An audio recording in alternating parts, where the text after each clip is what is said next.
Welcome to Desperately Seeking the 80s. I am Meg. And I am Jessica. And Meg and I have been friends since 1982. We went to... Keep going. You can do it. And I'm Jessica.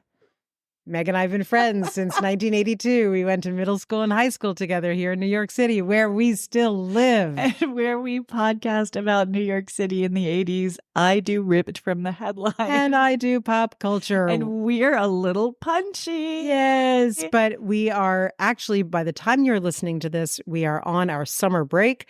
And we've previously recorded installment that we have not aired before. And it is an interview with dear friend of the podcast, Travis Myers, who was not only a member of the 84th Street Bombers, but then became a member of the NYPD community, actually an actual police officer.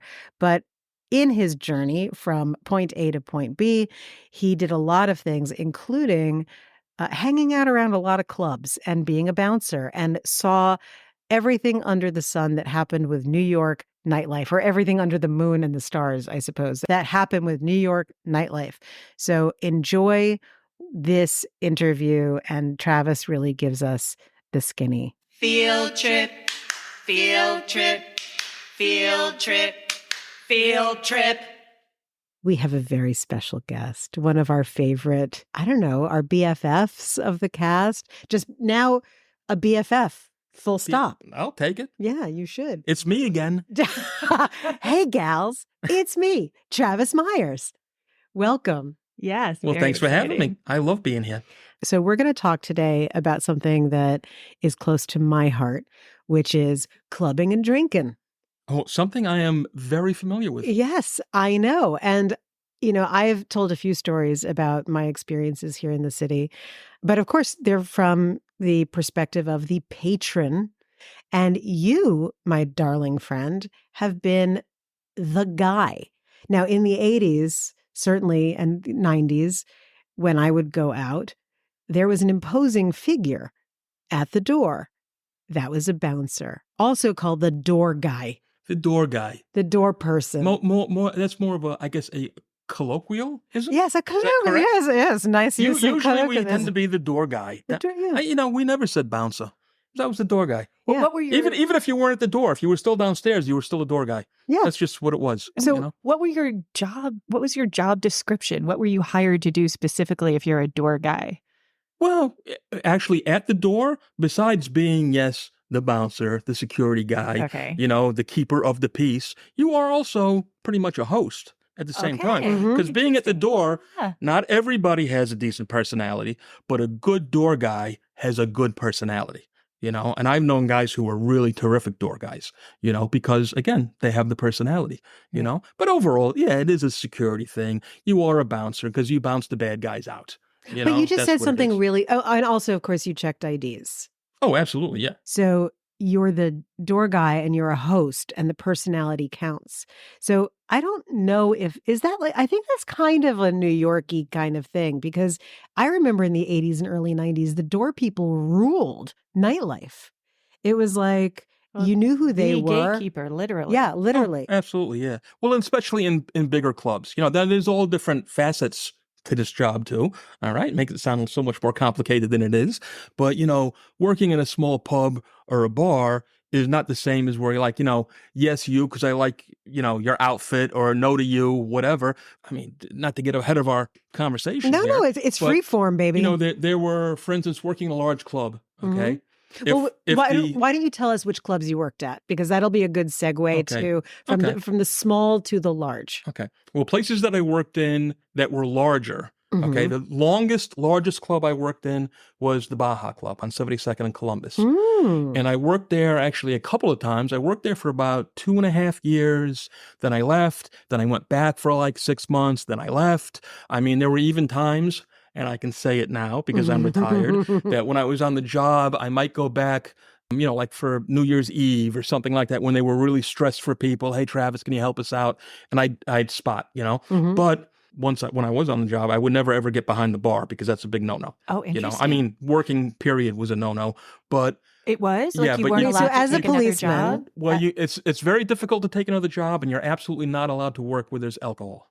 Okay. Interesting. Even guys that work for like Madison Square Garden or places like that, because they do have security firms that hire working police officers. Uh-huh. It's a whole bunch of paperwork you got to fill out. It's a big deal. And that's not really a bar, but there is alcohol, Right. They really frown upon a second job anyway, for the most part. And I can see why. for me, I rarely did it. I would do it on occasion, mostly to help somebody out. And there was always plenty of overtime to be made, especially in the Bronx. You wanted to make money, you could always make money. Wait, why especially in the Bronx? Because we were so busy. It was so busy. We were so busy. So when you became a police officer, you were assigned your precinct, right? Correct. Yes, I Did was you- assigned to the 5-2 precinct in the Bronx. Did you like your assignment? I Were loved you it. happy when you got I it? loved Were you it, like, yes. yes? I loved it, and I still love the Bronx. I have a big piece of my heart remains in the Bronx. That's- If you want to take that tangent, we can talk all about the Bronx. I can tell you all kinds of things, but I think you kind of want to stick with the bar thing, Well, no, right? but after that, I really want to hear about the Bronx. Okay. I'm very intrigued. But you were saying that you were at Baja, which I wasn't yes. Baja Tracks before it was Baja. You are correct. All right, because you're a little young for that. You're too young for tracks, aren't you? Well, Well, yes. I'd like to say I'm Okay. too young for everything, Travis. I'm a mere child. I worked there. Big name places. I worked very shortly at the Underground. I partied What do you at the call it? Underground. The Palladium for a couple of nights. Oh, A place called 40 Worth Street, which I liked very much, but didn't last very long. Then I worked in smaller places like Hades, which was on 94th and 2nd. I only worked there for about a year and a half. But it was funny because, let me throw some other places. Spanky's. I worked at Spanky's, which was on 75th and 1st. I remember that place. For, about 2.5 years I worked there. And that was my last place that I worked as a job before I went into the police. And I like Spanky's very much. Spanky's was a great place. Great people.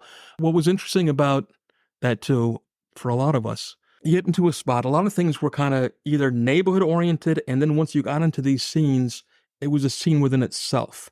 So if I worked at a place and you got a job over at a new place and you got your foot in the door, within 6 months, half the neighborhood would be working there. Mm-hmm. You know what I'm That saying? was one of my we questions, would like, kind of yeah. take over.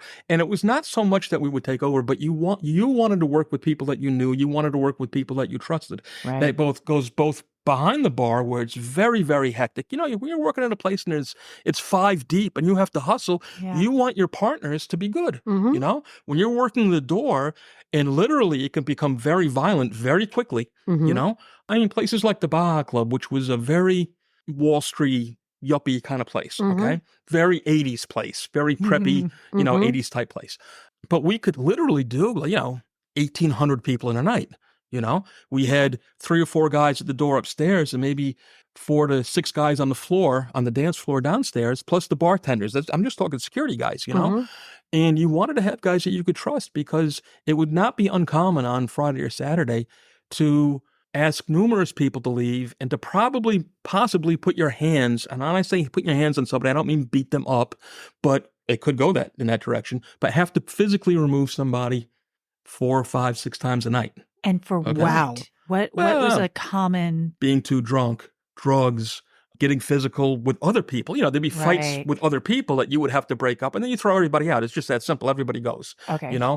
Men manhandling women, whatever it is, when you have alcohol and drugs, Mayhem ensues. and testosterone and girls in short skirts. And, back then, you remember the styles when they'd have the short skirt and long jacket, and the girls would just be wearing Oh, bras. that's like that Cake song. And exactly. Yes. That's what I'm talking about, And, it was New York City has got some of the most beautiful women in the world. And so the competition is high, and there's always that aggression in the air, even if you're having a good time.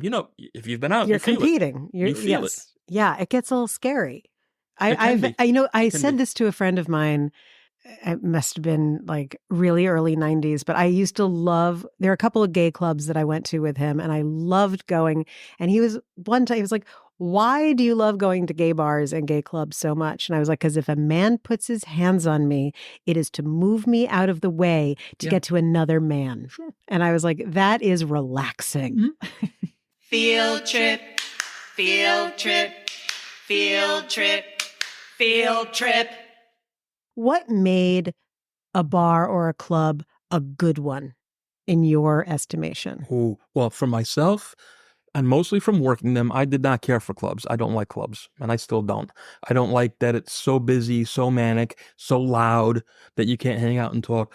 Me, and I will say almost all of my friends, the people that I grew up with, the people that have been around, who very much grew up in a drinking life, in a bar culture, we like regular old man bars. And not for nothing, nobody does them better than the Irish. That's just a fact. Well, That's a worldwide known fact, And a nice, simple, clean Irish pub is the best. I A place agree. where, That's well, my favorite kind of place too. because It feels like home But we have somehow. another saying, neighborhood saying, it's not where you're at, it's who you're with. Uh-huh. Yeah. But if the music is going, I can't talk to you anyway. Exactly, yeah. And I can't get served. And there's nothing worse than having to wait 3 minutes for the beer in a small place. Forget about the big club where they're not even going to look at you or pay attention to you because they have 500 other drinks they have to pump out, And the whole meat market thing has never been my scene. I love women, love to talk to women, but in that atmosphere, it's not going to happen. Right. Yeah, you might meet somebody, you might get a number, you might go out on a date, but it's not, I don't know. You're not connected. I personally don't see the attraction to the clubs. And I've worked in a lot of them. I've spent so many hours in them. I bet that made you really good at your job, actually. That it wasn't not liking it? Yeah, that it wasn't Maybe. seductive in some way. It's that possible. That you didn't get sort of mixed up with the fun of it all. Even if I would say most people have my same attitude when they work in there because it wears off immediately. You work in a candy store, how much chocolate can you eat? Exactly. And you did work in a candy store. I did, and I hated that job too. But it does. It wears off really quick. Again, the noise, the aggravation, the tension. There's a lot of tension that comes with it. Believe it or not, okay? Although I definitely did crazier things working in the Bronx as a New York City police officer, it was not nearly as tense as working in some of these big clubs. Okay, now dish, because that is fascinating to me. Well, the difference is, being a police officer, first, you have the authority, okay? And you are armed and you are the man. And when when you're going to go to something, if it's a heavy call, it's going to be heavy and you know it, okay? Mm-hmm. In the clubs, I'm not talking about the bars now. This is more like the the real club scene, the big dance clubs, right? The tension was so high because you knew something was going to happen somewhere along the line and you're just waiting for it and waiting for it and waiting for it. And you start waiting for it as soon as it gets busy, So you're just like tense and waiting. And then if something happens, you don't, believe it or not, we don't want to go around punching people around. People think that's the bounce. No, we want to go home at the end of the night with our money and be done. But the tension is there. The apprehension is there, and you guaranteed somebody's going to fuck up your night. And when it happens, you really hope you're not going to get hurt. Right. Okay. The Baja, for instance, was a very good place. They treated us well. They had our back. But there's always that option too. I'm like, yeah, I put my hands on somebody now. Am I going to get arrested? Right. I'm going to get arrested when I asked you like a gentleman to leave and you refused. I put my hand on your elbow like a gentleman, please, sir, let's leave. And you took it to where you're going to spit on me or raise a hand to me or whatever. Ugh. And now I have to get physical with you and I'm the bad guy. You see? So people would call the cops on the bouncers? Oh, sure. Really? All the time. Yeah. My dad but here's a fun story. My dad and mom used to go to the old Palladium in the 50s. The way that you accessed the club was a steep, narrow staircase. So it's interesting because the story that I always hear about the old Palladium was you fuck around, you find out. They would throw you down the stairs. And that was the end of fucking around ever. Well, we were just talking about the Baja Club. Mm-hmm. The Baja Club in 40 Worth Street. 40 Worth Street was one flight down. The Baja Club was actually 2 flights down. Ooh. Going downstairs. Okay. So we had to take people up 2 flights of stairs to get them out. Oh, God. That must have been hell. It was. You could be a 90-pound woman, okay? And I'm not knocking women, all right? But if she's got a fight in her, you have to fight her all the way up. When I say fight, I'm not talking about beating her down. Look, it could be a cat with a lot of energy. Exactly. Getting a cat out of up 2 flights of stairs, yes. It can be very, very difficult, Very difficult. You. A lot of our nightlife, though, what you girls might find interesting, was the after-hours world, okay? So we would be done, let's say 4 o'clock. 4:30, you finally shovel all those people out the door. You know, you don't have to go home, but you can't stay here. You know, that kind of thing. We chase everybody out. We'd get them all out. We'd have 1 or 2 beers while we were counting the money. And you got to talk about these places too. I mean, on a busy night, I mean, it might make $20,000 at the door. Forget about before they sold the beer. Holy You know what shit. I'm saying? Well, yeah, because you had to pay the cover. Yeah. You know? And then It's all cash. it's all cash. And then, you know, you had to count the money in the room. And not everybody did that. But like for myself, once I became the head of security, when I was the boss of all the security guys, I had more responsibility. I had to hang around. So now, next thing you know, it's like 5:30, 6 o'clock in the morning. We just got off of work. Right. And we're all 20 something. Oh my God. You know what I'm saying? Yes. And maybe there might be some girls involved, but yes or no, we're going out, you know? And now we'd hit any of these after hours places. There was one actually a couple blocks up from here. There was a big one on 50 right by the 59th Street Bridge we used to go to all the time. There was a couple on 86th Street up in Yorkville. And then, you know, they would all shut down about, 7:38. And, those places were wild, though, because it was very expensive. There was that thing, too. They knew us when we showed up because we were all coming from the bars and clubs. And we were them an hour ago, And we always got in. We were treated well. We'd have a good time. And then, of course, we're only 3 hours in. We hit Brady's because it opened at 8 o'clock in the morning. Brady's on 82nd and 2nd. And now it's 11 o'clock in the morning. I'm getting shit-faced, Now, this wasn't every weekend, but it was more often than I'd like to admit. How's that? Well, it sounds a lot like chef life. It's exactly the same thing. The only difference is, so the chefs, when I would work places like Spanky's and Hades, okay? Billy, if you're listening, I'm talking about you. Good friend of mine, Billy, a real nice Jewish fellow who was actually a usher in his wedding, okay? And he was a chef, all right? And he would get off at midnight. Kitchen might close at 11, but midnight by the time he's done cleaning up. And where would he go? Right to the bar. We would get at places like Spanky's or Hades or these smaller places, they would be like shifts. So you'd have all your bridge and tunnel people would show up from Long Island or Brooklyn or wherever, especially like up here on the east side, we'd all, the jappy kids from Long Island would come in, right? And they'd all come and party. The place would be packed. You'd take in their money. Then midnight, 1 o'clock in the morning, all your restaurant people start to show up. And they were the best because they all came into life and they all had money and they all had pockets full of tips. Bang, bang, bang. They take care of us. Then about 3 o'clock in the morning, places like Scores would get out. Oh, So fascinating. all the stripper girls would come over. Okay. Now they all had $500, $600, $800 in their pocket because if they had a good night, and they loved us because, again, we weren't the idiot guys that they just left in the strip club. We were gentlemen. Hey, how you ladies doing tonight? Blah, blah, blah, blah. And man, the tips.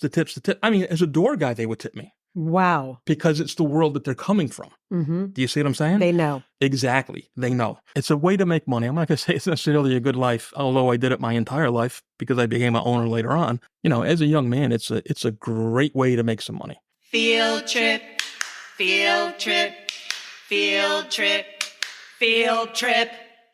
My friend Eddie Cassar, actually, I haven't seen him in years, but just talking about guys with personality, he worked the door at the Baja Club, and he was a host. He wasn't a bouncer, he was a host. The guy would come up, he would insult your outfit, he'd make fun of your hair, and you would be laughing hysterically the whole time he would do it.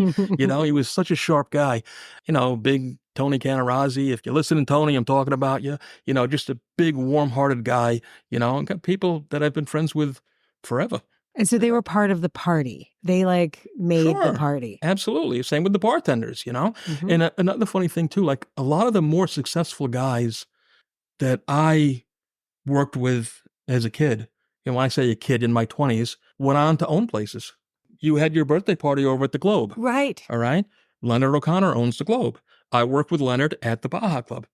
My God. And he went on to own his own place. Yeah. Randy Carson owned Matt's Grill. He still has a place in New Jersey. Shame on me, I can't think of what the name of it is. But, very successful bar guys because we came from that life. The only thing is we went from, working it to running it. Right. It's a natural progression of things, Sounds and lovely. other people, though, get fried and can't taste. Some people do get mixed up in the drink and the drugs themselves, especially with the club scene. And I hate to say it, too, because I'm not being sexist, but it's very, very hard on girls. It's a hard world for girls to live in, and not that they're not successful at it or they don't do it. I just think it really is a grind. And then you add But you're getting groped. You're prey. You're prey. And I think women sadly just fall more into that life. Oh, I see what you're You see saying. what I'm The saying? drugs and alcohol and all that stuff. Exactly. It's very, very. I could tell you sad stories, but I don't want to tell you Well, those. it's interesting. Funny enough, I haven't thought about what I'm about to tell you in years. Okay. It's a lot of what you're talking about right now with like, it's a party and you have to have a host and what's the mix and the shifts. When Williamsburg started getting hip in the very late 90s, a friend of mine who I went to college with opened one of the first bars on Metropolitan called the Stinger Club. And she had been working at the Abbey. Bizarrely, she found this bar that had just been shuttered. And it was in perfect condition from like 1963. It was unbelievable. And the woman who owned it had her name. Oh, Same wow. name, right? Perfect. So she was like, oh my Doesn't God. even have to renovate. Exactly. So she was a walking party. Like, if she was around, you wanted to be where she was because she would up the ante every time. Like, she, just to like fuck with people, she put a sign up on the bar that said, like, make out on the bar, you get a shot. Fuck on the bar, you get the bottle. Someone finally did it. She was like, I regret this now. I will take this down.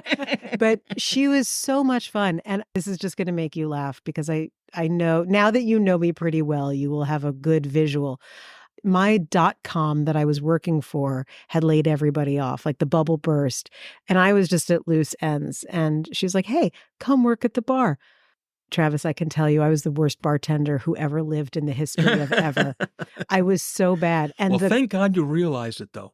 Because quite often people think they're great at that job, and they're not. Oh, get this. It was not only that I was bad, but the ice machine and the dishwasher was downstairs. So you had to carry everything up. You can see I'm not a burly woman. And I didn't really enjoy that very much. Same time I got Oscar, my first dog, and he was tiny.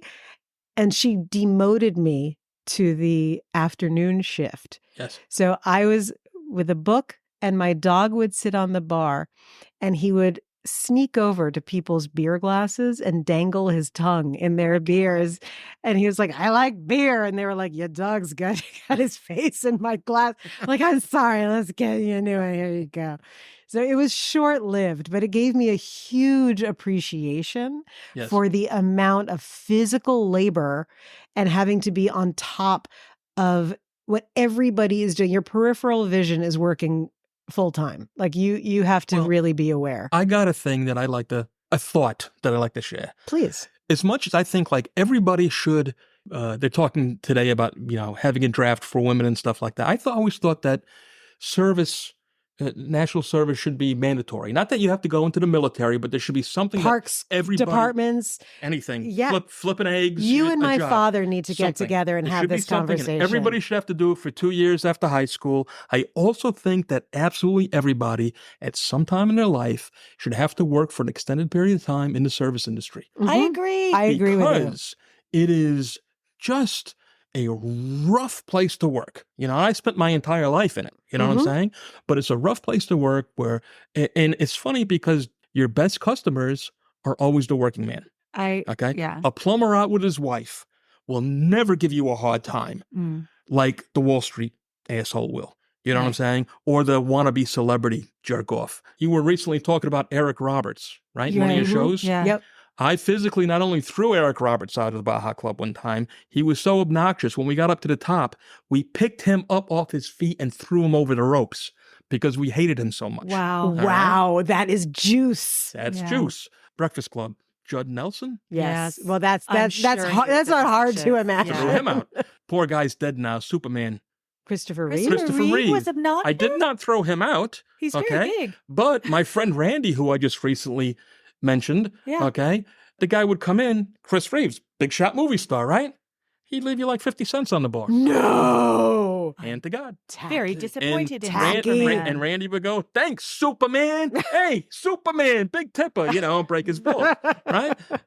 True story, There's nothing more obnoxious than somebody who's rude to Oh, yeah. waiters. Well, it's and the waitresses. quickest way to know Sports who guys. the biggest loser. And you know what it is? The person who thinks he is the biggest loser is the one who's going to show off by being an asshole to service people. That's it. Yep. That's like anyone who thinks otherwise is our favorite Like I word say, that we're not going to use. Sports guys were usually awful. Not all, but usually, And it was a shame, too. Why? You have the world at your feet. Why do you want to step on people? But I think it's just because all Are through... they showing off for I people? I don't know. I think just all through junior high school, college, whatever, they were so taken care of. They don't know. They don't know how to what they're treat people. doing. So they can't. That's what you're saying about it's good to go through that yourself, because Exactly. then you're never going to Exactly. treat somebody like Yeah. shit if you've actually. I mean, like for my son worked at my bar, but he's worked numerous jobs. But I think one of the best things that ever happened to my daughter was working at our local delicatessen, because she just couldn't believe how nice some people were and how awful other people were. Mhm. And when you see the awful, you don't want to be the awful, Right. Yeah. And so it's good to learn that way. I completely agree. Yeah. The hardest food service job I ever had was in a diner. And I You think worked that in a was, diner? I worked in a diner in San Diego. And I think it was just because it was so fast. Yeah. It's like people need to eat their breakfast really, really quickly. That's where I met my wife. I met my wife in a diner. She's a waitress in a diner. And well, here's not a funny story, but just to compare things. First time I ever saw her with the black jeans. Remember the last episode that I was on? Told you about the black jeans. That was at a place called Beezy's in Westchester Square in the Bronx. But then she had moved. I hadn't seen her for like months because she moved to Pete's Donut, which was on Tremont Avenue in the Bronx. And the construction company I worked for had a shop 2 blocks away. So I would go to Pete's Donut like every morning, have my eggs and stuff like that. I'm like, hey, you're the girl from the other place. Dad, that was it. Next thing you know, we're dating, we're married, we got kids, whatever, right? How old were you when you met? I want to say I was like 25 and she was like 20. Okay. 20. I'm like almost 6 years older than her. Right. All right. So right about there. But then, after she moved in, she took the diner jobs down here. She worked at 3-Star on Lexington Avenue. She worked for like 3 or 4 different diners here in New York City. Always made great money. It was what she knew. She hustled. She got tired of it, right? She says, I don't want to do this anymore. She took a job at Cafe Divino, which was a very fancy Italian restaurant on 2nd Avenue between 80th and 81st. So Christine gets the job there. Movie stars would come in, big people would come in. But the difference was, instead of that hustle where you move, they would come and sit for an hour, for 2 hours, for 3 hours. And then even if it was a nice tip, she had to share it with the runner. She had to share it with the bartender. And it all got So it was banged less up. lucrative? Exactly. And then on top of that, she didn't care for the owners or the ambiance or any of it. But she thought she was going to leave the diner for the high-class, fancy Italian place. Make more money. And it turned didn't out work that it out. sucked. Yeah. All right. So after whatever weeks or months of this, she went back to the diners. Field trip, field trip, field trip, field trip. So when we were talking about the bars and the clubs and also talking a bit about the violence. It's what people are attracted to, funny enough. If you're talking about the police department, they don't want to hear about the paperwork. They want to hear about the violence. It's fact. They want to hear horrible things that happen to horrible people. That's what people are attracted to. If we talk about bars and nightclubs, it will inevitably turn out to bar fights, throwing people out, whatever it is. When we talk about the neighborhood, what do people want to hear? They want to hear about 84th Street bomber stories and, who killed who and this happened, that happened. Although quite often these events are rare, I would say for working class New York City street kids, they're much less rare. Like I know you had a friend of your father's that happened to be murdered. Yes. Right? Mm-hmm. Now I'm going to guess, I could be wrong, the only murder that has touched your family. If I were to guess. The only Not one death, I can think murder. of. Right. The only thing, yeah, the only one I can murder think is an of. unusual thing. It is, yeah. For us, and it's not that it's connected to us personally, but there's that thread that runs through where, I could probably name, 8, 12 people that I know that have been murdered. Outside, before ever being a policeman where I saw murder on a daily, I mean, friends, family, things that that you're attached to, because it is a thread that runs through New York City. And I don't know, should I say, is it a class/privilege thing?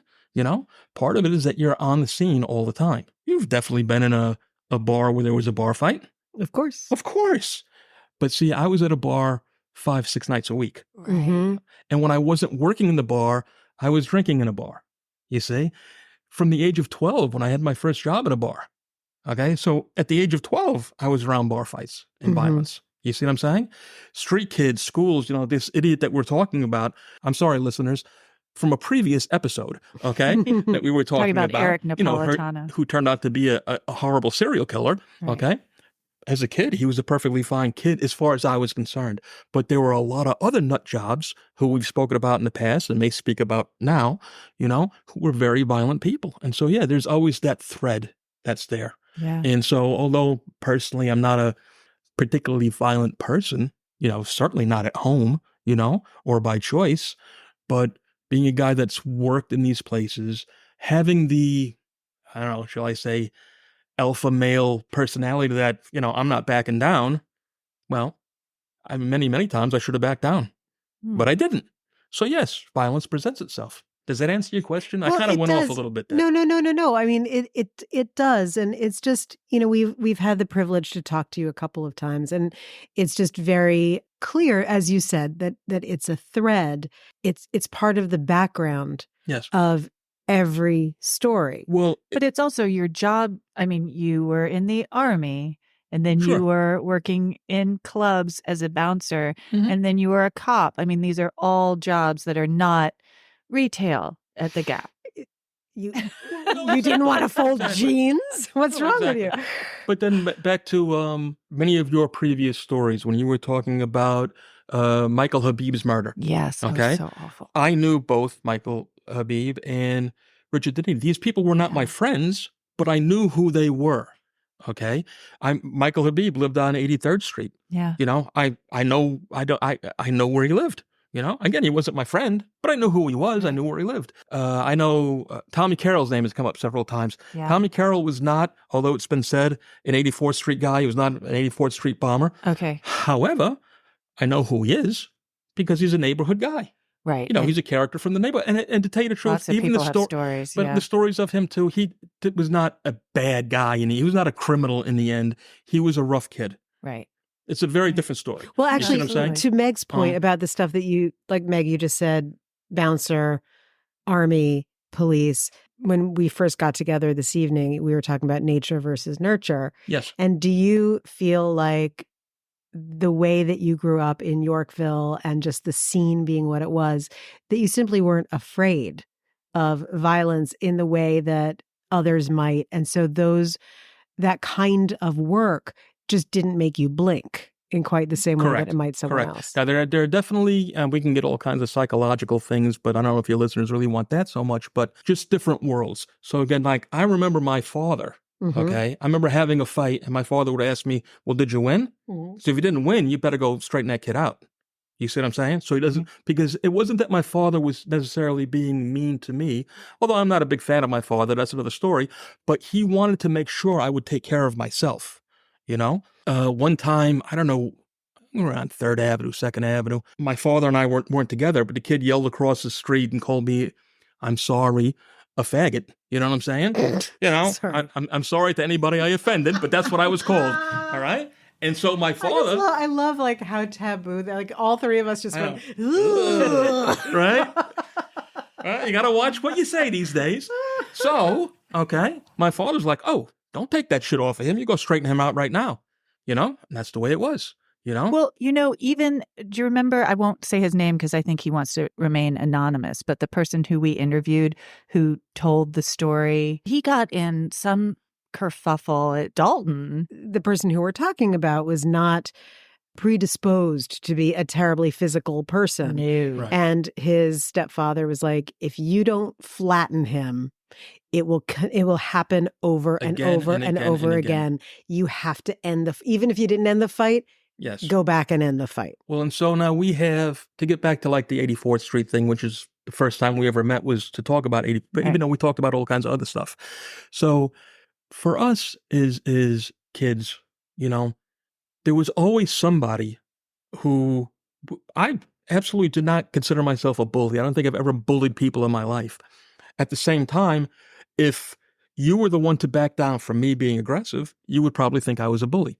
Well, what made me aggressive?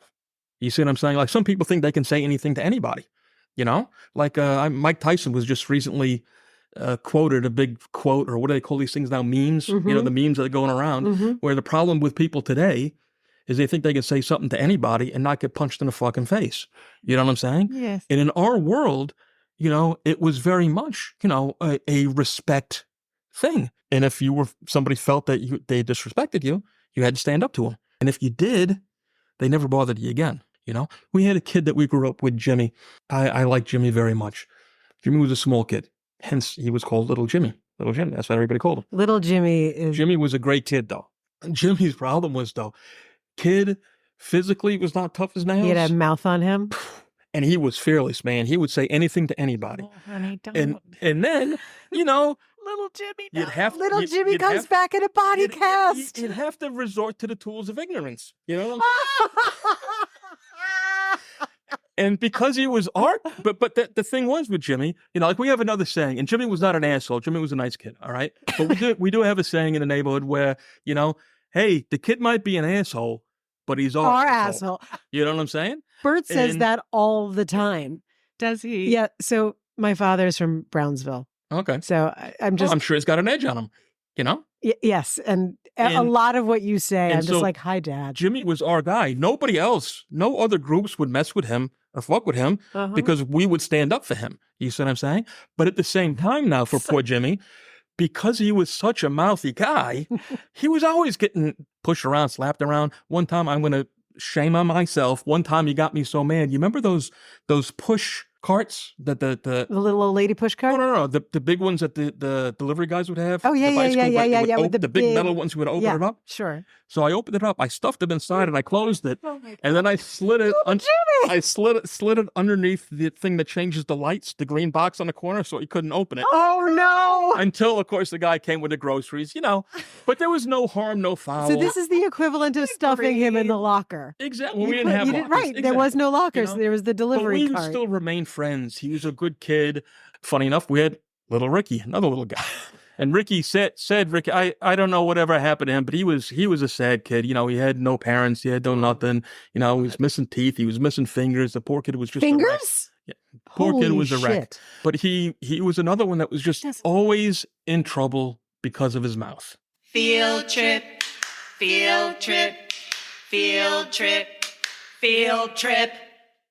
How hard is it to believe, okay, that a dirty little street urchin from the 84th Street Bombers is now your BFF me, right? Because all those rumors and stories, although many of them I'm sure are very true or based in truth or whatever, you know, it's kid stuff now. Well, you know, you brought up the subject of bullying, and Meg and I have had this conversation in the past, but I feel like there's some point, if you're an self-aware person, there's this moment where you realize, oh shit, I was someone's bully. And everybody is someone else's bully. I was or definitely somebody's memory bully, I have to that admit. even if it was a one-time, I'm sorry, Meg, you were someone's bully? Oh, absolutely. Yeah. What? No, I'm kidding. I'm totally kidding. Not you. No, I'm totally joking. Well, I mean, I was someone's bully. I've already talked about that. I know you have a brother. Is he younger or older? Older. He's older. I'm sure there were times that he bullied you, picked on you, made fun. See, I have, here's what's really fucked up. We both have really nice brothers. My brother is the sweetest, kindest, most bookish, thoughtful person. I, on the other hand, was an asshole. Mm-hmm. And I've told Meg this story, but, you know, I was a little unhinged. And he was babysitting me once, and I was like, I pulled a kitchen knife. I was like, I'm not going to bed, motherfucker. That's it. And he was like, I'm going back to my room. Yeah. You need to simmer down now. So no, we both got very, very lucky and had very atypical sibling relationships. Well, now my sister Natasha, okay, you know who I write. And you're the books very with. close with Natasha. Well, very close. I love her dearly. Always have. I have her name tattooed on my chest. My second tattoo ever. Aww. Okay, and I wish my brother would. Yeah, John doesn't have a tattoo. However, what do you call it? You know, if we were to dig up stories, yeah, of course, there were plenty of times that she was. You know, I drove her out of her mind. Mm-hmm. You know, or we were just on a podcast actually just came out this week that we were on with this other podcast, and we didn't really get into any stories when we were kids, but she said, oh yeah, you know, it was like having Travis as a brother. He says, well, he dragged me home by my ear many a times, you know? So yes, I was not afraid to get physical with my sister if I had to, you know? But did that make me a bully or a bad brother or a bad person, or we don't love each other anymore? No, that's the way you lived. That's the way we grew up. Actually, you just made me remember. See, Travis, this is weird. You're making me remember a lot of things that I haven't thought of in ages. I don't know what it is about you. Maybe I am looking for a new therapist. Okay. And I'm not joking. Mine died. Well, I spent many years behind the bar, and you don't think it's the same thing. It is. I know that it is the same thing. I was such an asshole that when I turned 13, my parents gave my brother permission to beat me up. So there you go. You said you pulled a knife on your brother, right? Yeah. Now, obviously, you weren't going to stab him. No, I was not going to stab him. But I was very overheated. I was making poor Natasha, me and Henry, and she had it rough too, because me and Henry would tag team her. We'd beat her up together. And my stepfather, Tony, who's this little Cockney guy, no taller than you, and he was the funniest guy in the world, but he had that sharp Cockney tongue, you know, the English tongue. And man, she was the lowest on the totem pole, and that's just the way it was, you know?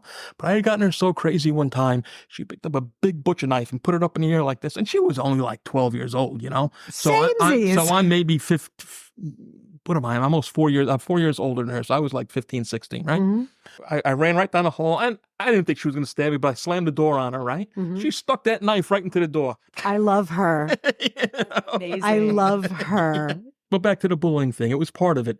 And even the kids in our group or whatever, there was always that hierarchy, that give and take, that back and forth, for everybody. And it's like that in every bar, back to the bar thing. There is a hierarchy in bars that happen too, besides obviously the bartenders, the behind the scenes things, we're working. All right. But there is the stronger regulars, the better. When I say stronger, I don't mean physically strong. The people who are, more, well, we used to call them in our place FOBs, friends of the bar. They are the bar. They are part of the bar, and they are the strong, hardcore regulars. Again, all these places that we've mentioned in the past, you go in there, you know who they are. Many times it'd be a problem in these smaller places too. If there was a problem, 5 guys would stand up.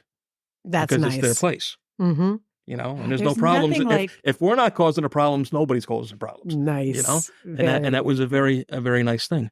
So. There's nothing like feeling like you're at home or that you're protected. I used to have a bar that I went to that felt like that for Covina that I've mentioned on this podcast. Oh, down near 7th Street? On East 7th Street. And it felt like home. And he would lock the door at 4 a.m. and we would stay. Yes. Ridiculous. What were we doing? That's like, we were talking about diners earlier. Joe Jr.'s on 6th Avenue and 12th Street was so my place that the guy who owned it and ran it, Louis, would ask me, when are you going to have babies? And then he would tell me to call my mother on my cell phone and he could talk to her about it. And I was like, what the fuck is happening right now? This is madness. Meg and I have talked about this on this podcast before. And what I really love about talking to you, Travis, is that you are a perfect living example, but you talk about it a lot, that community is everything. But I will put family first, community second.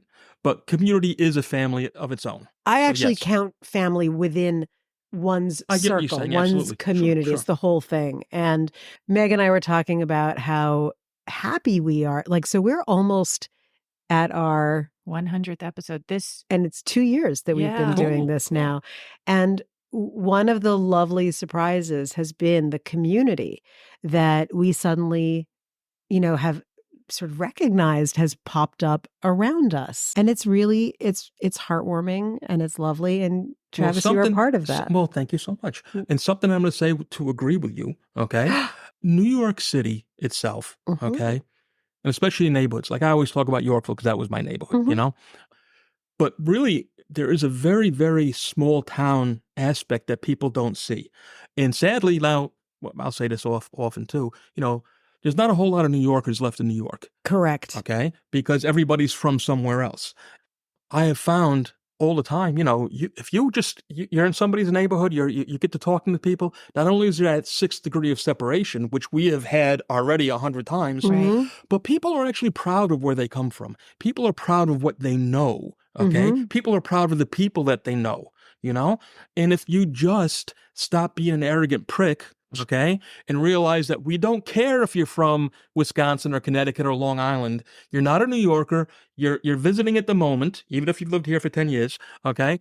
It's okay. It's okay. But don't be that brash, too cool for school businessman, because we don't give a fuck. You see what I'm saying? We don't care. Because I would rather hang out with a guy who's, half a homeless guy who's a gentleman, all right? Who's trying to bum a beer off me, but he's got a hell of a story, all right? Then, some, uptight, see you next Tuesday, all right, that thinks he's better or smarter than me, Because in reality, all right, there's a very good chance that you would have never survived in my world. And that's a fact. People think I came to New York and now I'm a New Yorker. And it's like, technically, yes, you live here and you've had tons of New York experiences.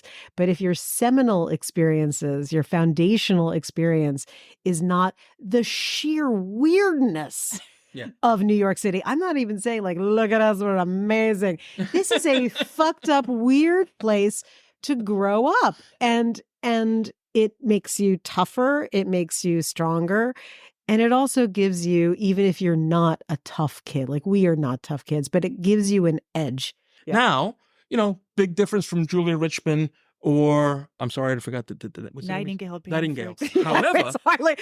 However, every morning we walk the same streets to our respective schools. Yeah. Every afternoon we walk the same streets back.